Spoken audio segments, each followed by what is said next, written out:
Welcome viewers, আজকের ভিডিওতে আমি দেখাবো কিভাবে PHP MySQL ওয়েবসাইট বা প্রজেক্ট cPanel-এ আপলোড বা হোস্ট করবেন।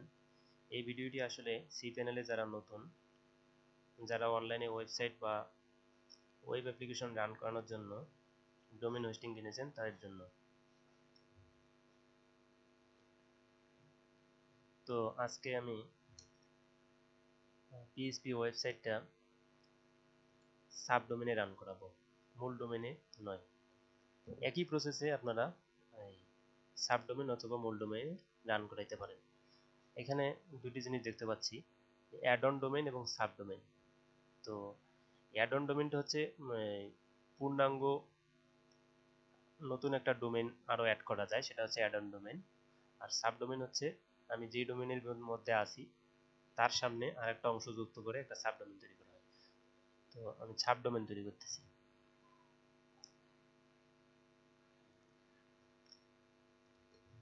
সাবডোমেইনের অংশ হবে ডেমো।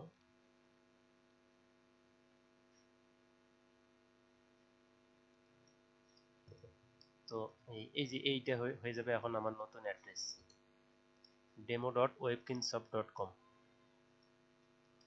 ক্রিয়েট করতেছি।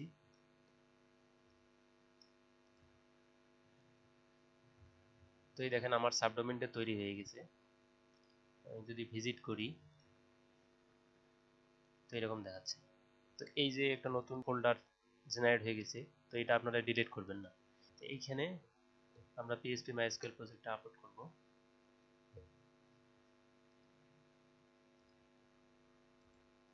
তো এটা হচ্ছে আমার লোকাল হোস্ট জ্যাম্পের মধ্যে htdocs এর মধ্যে যে প্রজেক্টটা। তো এই প্রজেক্টটা আমি অলরেডি জিপ করে নিয়েছি। এটা হচ্ছে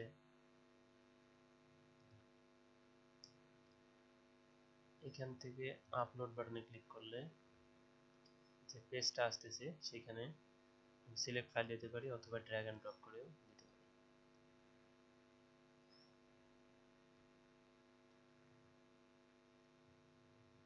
সবুজ চিহ্ন আসলে আপলোড হয়ে গেছে। Go back. তো এখানে এই যে ফোল্ডারটিকে আমি, যে ফোল্ডারটি না আসলে আপনারা রিলোড ক্লিক দিবেন। তো আমি এক্সট্রাক্ট করে নিচ্ছি।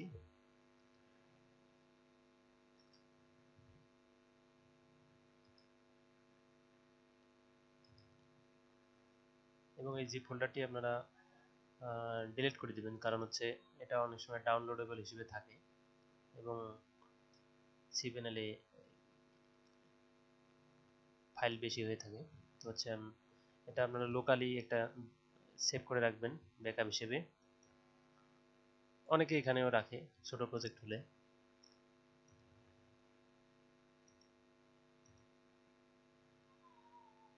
এখানে একটা ফোল্ডারের মধ্যে চলে গেছে, তো এখানে বাইরে আনতে হবে।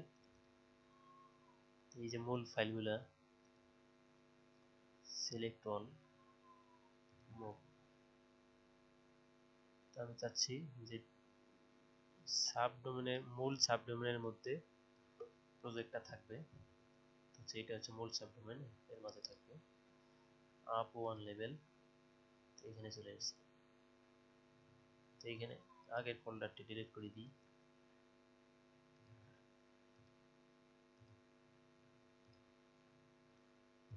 যে ডাটাবেজের যে এসকিউএল ফাইলটি এখানে প্রজেক্টের মধ্যেই রাখা আছে, PHP MyAdmin এর মধ্যে পাবেন। এখান থেকে আমি নিচ্ছি, জাস্ট একটাই টেবিল আছে। এক্সপোর্ট।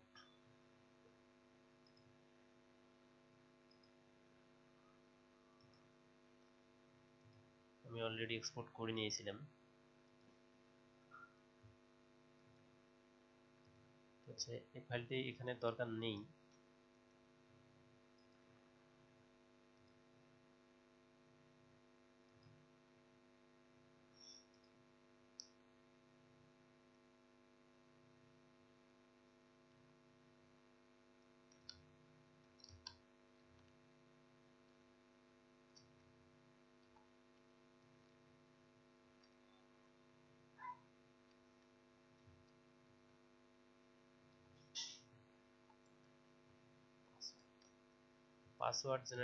পাসওয়ার্ডের ক্ষেত্রে আপনারা এখানে পাসওয়ার্ড জেনারেটর থেকে স্ট্রং পাসওয়ার্ড জেনারেট করে নিতে পারেন, অথবা স্ট্রং পাসওয়ার্ডের কিছু নিয়ম হলো ক্যাপিটাল লেটার থাকতে হবে। যেমন আমি পাসওয়ার্ড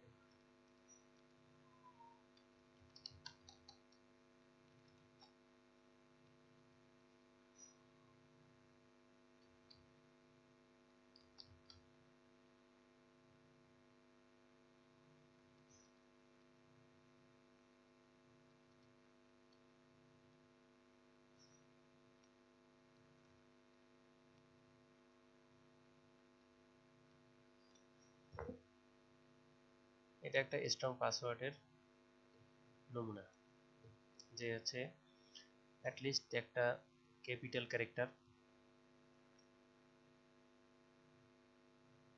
নিউমেরিক ক্যারেক্টার এবং একটা স্পেশাল ক্যারেক্টার,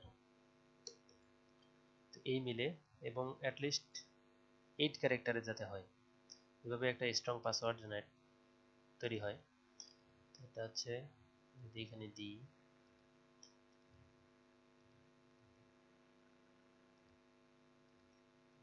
এই যে স্ট্রং দেখাচ্ছে। তো এটা আপনারা পাসওয়ার্ডটা সেভ করে রাখবেন, কারণ কাজে লাগবে একটু পরেই। ক্রিয়েট ইউজার,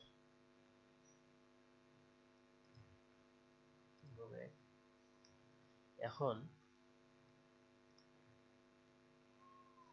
স্ক্রল করে নিচে আসবেন, add a user to database. এখানে একটাই ইউজার আছে, একটাই ডাটাবেস আছে, অ্যাড করে দিলাম। এই ইউজারের সাথে এই ডাটাবেসটা অ্যাড হবে।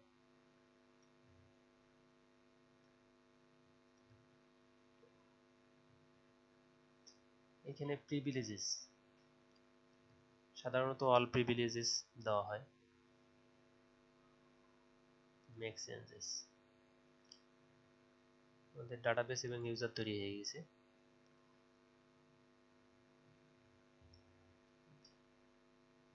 তো এখন আমরা PHP MyAdmin থেকে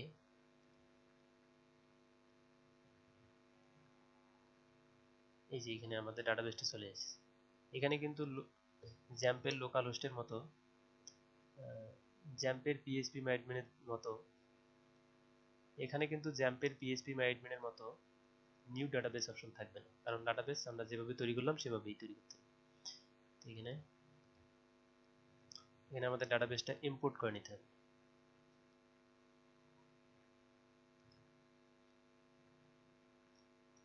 তো MySQL ডাটাবেস সেটআপ দেওয়ার জন্য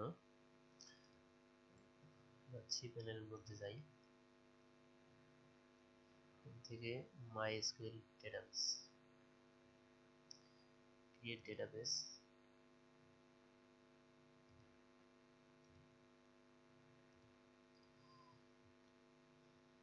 নিউ ডাটাবেস নেম। আপনারা খেয়াল করবেন যে আমি এখানে যে ডাটাবেস এবং ডাটাবেসের ইউজার তৈরি করব, তার সামনে কিন্তু এই অংশটা থাকবে। তো আমরা হচ্ছে নাম দিচ্ছি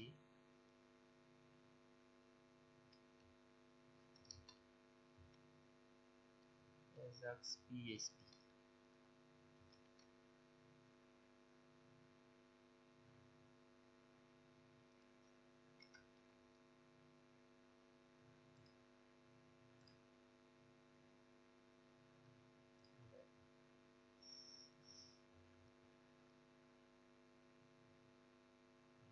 এখানে আপনারা স্ক্রল করে নিচে আসবেন,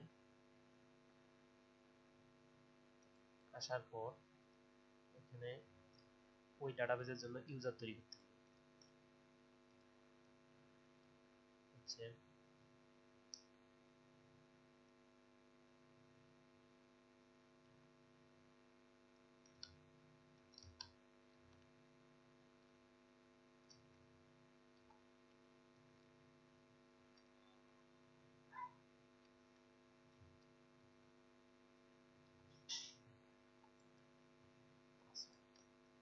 পাসওয়ার্ড জেনারেট পাসওয়ার্ডের ক্ষেত্রে আপনারা এখানে পাসওয়ার্ড জেনারেটর থেকে স্ট্রং পাসওয়ার্ড জেনারেট করে নিতে পারেন, অথবা স্ট্রং পাসওয়ার্ডের কিছু নিয়ম হলো ক্যাপিটাল লেটার থাকতে হবে। যেমন আমি পাসওয়ার্ড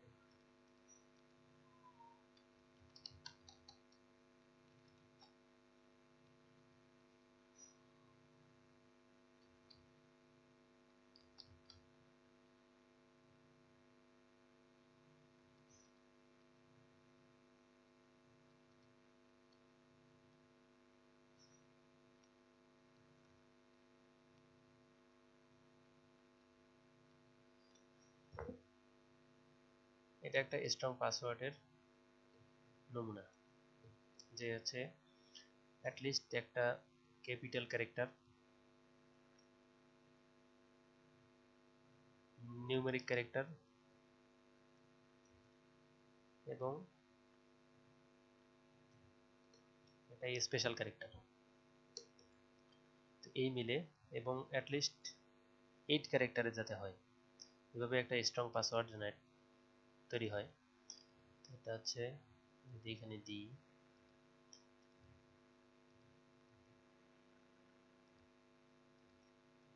এই যে স্ট্রং দেখাচ্ছে। তো এটা আপনারা পাসওয়ার্ডটা সেভ করে রাখবেন, কারণ কাজে লাগবে একটু পরেই। ক্রিয়েট ইউজার,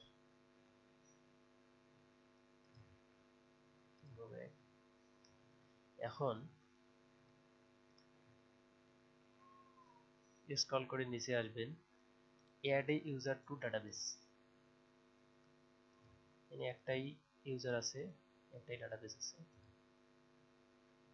অ্যাড করে দিলাম। এই ইউজারের সাথে এই ডাটাবেসটা অ্যাড হবে।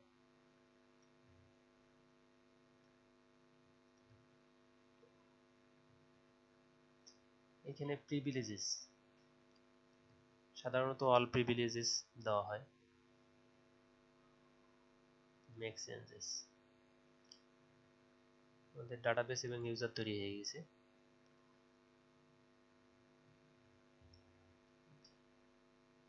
তো এখন আমরা PHP MyAdmin থেকে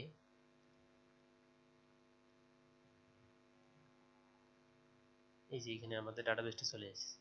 এখানে কিন্তু জ্যাম্পের লোকাল হোস্টের মতো, জ্যাম্পের PHP MyAdmin এর মতো, এখানে কিন্তু জ্যাম্পের PHP MyAdmin এর মতো নিউ ডাটাবেস অপশন থাকবে না, কারণ ডাটাবেস আমরা যেভাবে তৈরি করলাম সেভাবেই তৈরি করতে হবে। এখানে এখানে আমাদের ডাটাবেসটা ইম্পোর্ট করে নিতে হবে।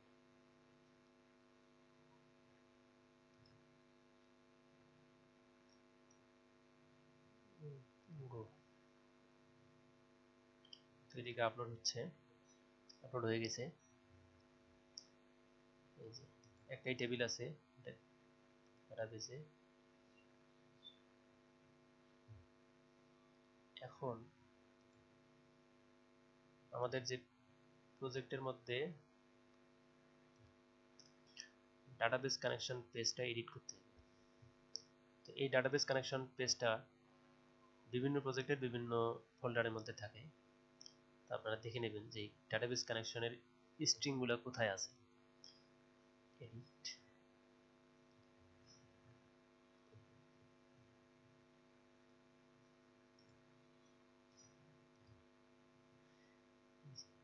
Database connection ST, database host, হোস্টটা লোকাল হোস্টই থাকবে। ডাটাবেস ইউজার, এটা চেঞ্জ করতে হবে। Database password, database name, database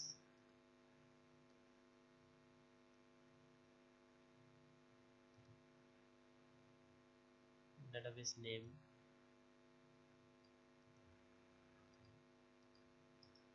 তারপর এটাই হচ্ছে ডাটাবেস ইউজার।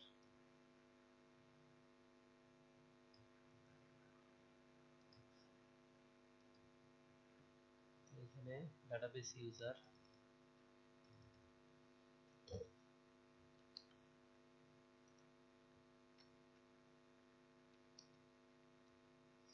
খেয়াল করবেন যাতে সামনে পিছনে স্পেস না থাকে। ডাটাবেস পাসওয়ার্ড আমরা সেট করে রেখেছিলাম।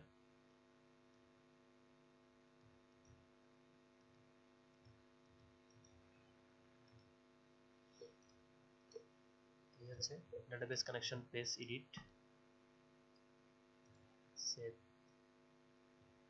সেভ হয়ে গেছে। তো এখন আমরা এই ওয়েবসাইটটা ভিজিট করে দেখি কেমন দেখা যাচ্ছে।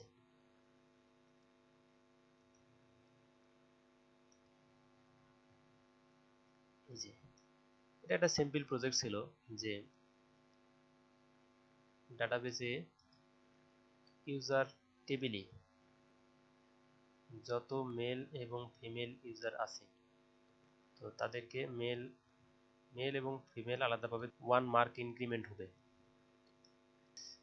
দেখি আমাদের মার্ক ইনক্রিমেন্ট হয় কিনা। Start new process.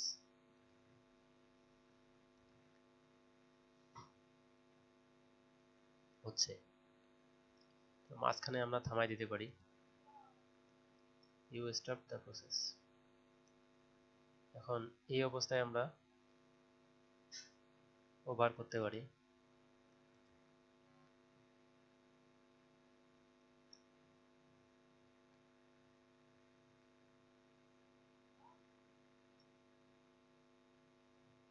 হয়ে গেছে।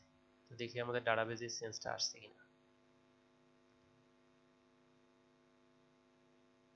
তো মেলে হচ্ছে 1 করে ইনক্রিমেন্ট হয়ে গেছে মার্ক। সাকসেসফুলি রান করেছে। তো ভিউয়ার্স, ভিডিওটি ভালো লাগলে লাইক করবেন এবং কোনো প্রশ্ন থাকলে কমেন্ট বক্সে প্রশ্ন করবেন। ধন্যবাদ।